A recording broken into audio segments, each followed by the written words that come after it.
Aitäh, härra eesistuja! Lugupeetud arupärimisele vastaja! Te oma vastustes siin ütlesite, et see ei ole ideoloogiline projekt, et tuule- ja päikeseenergeetika ei ole ideoloogiline projekt. No on ikka küll. Ja on juba pikka aega. On ammu enne seda, kui teie olite minister, ja te olete vist minister 2 korda olnud kogunisti, kui ma õigesti mäletan. Oli ka sel ajal, kui siin Mart Maastik rääkis põlevate silmadega, kui tubli on Isamaa. No on muidugi tubli. Mart Maastik ilmselt ei mäleta, et siis, kui ministriks oli Juhan Parts, jah, vabandust, ma hakkasin, tekkis väike mäluplokk. Juhan Parts, siis toimus meil Eesti Energia varade allahindamine. Ta ei mäleta, et siis me põletasime meie maksumaksja raha Utah suure, ma ei tea, tohutult kasumit lubava energeetika ja elektrijaamade rajamise projektiga. Seal pidi ka põlevkivi olema ja meie põlevkivi tehnoloogia läheb seal ja kohe tohutult hakkame teenima. Terve Eesti saab ainult tänu sellele, et me Utah's elektrijaamu rajame, saab rikkaks. No, isegi tegid meil siin telekanalid saateid, kuidas need kontorid olid jumala inimtühjad, mitte midagi ei toimunud, kuidas oli eeltöö tegemata, selgus, et vett ei saa seal sellise tootmise jaoks üldse kasutada, kuna on tegemist kõrbelise piirkonnaga. Ja põletati raha meil ka Jordaanias. See projekt on meil ka kadunud, keegi ei tea midagi. No vaat, ja kui me nüüd võtame, miks seda kõike tehti? No kõike tehti loomulikult ahnusest, aga tol ajal me olime veel sinisilmsed ja ei osanud nagu kahtlustada, et meil on ka ikkagi väga korruptiivne riik. Meil on ju selline ringkäändus, et me korraldame siin riigi rahaga tohutult suuri igasuguseid ettevõtmisi ja meie oma toiduahela liikmed ja toetajaliikmed ja ma ei tea veel, missugused sõbrad, seltsimehed, jänese sugulased tänu sellele saavad riigi rahast kopsakat kasumit. Mis sellest, et pärast korstnasse kirjutame kõik? Mis sellest, et pärast ei ole enam midagi kuulda? Nagu öeldakse, häbi kaob, aga raha jääb. Ja siis selle raha me paneme kusagile mujale ja paneme veel rohkem teenima selle raha.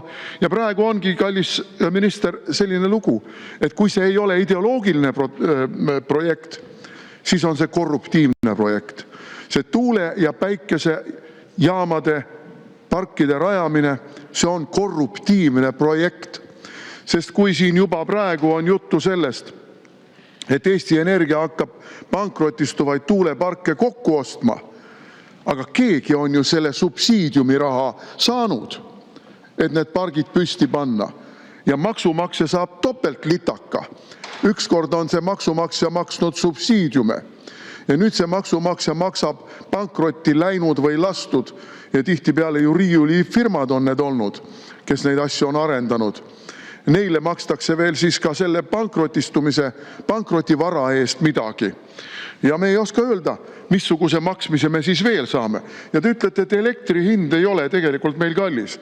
Elektri hinna puhul me võime isegi mingil määral nõustuda, et ta ei olegi võib-olla nii üle mõistuse kallis. Aga te olete ju juurde keevitanud sinna terve hulga muid maksusid, võrgutasud ja ma ei tea, mis tasud veel.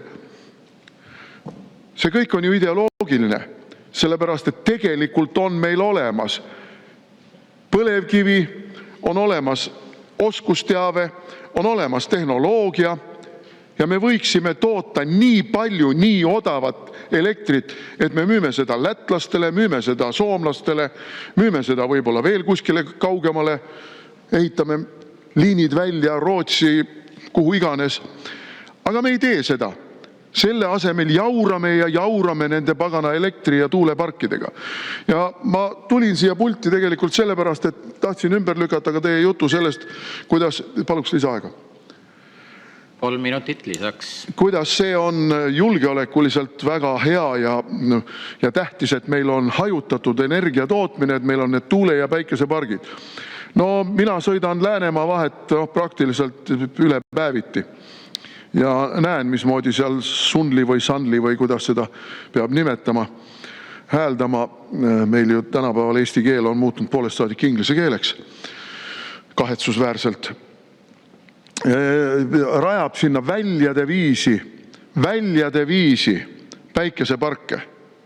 Mis te tahate mulle öelda, et see päikesepark ei ole haavatav või? Et seda pole võimalik paari mürsu või raketiga hävitada.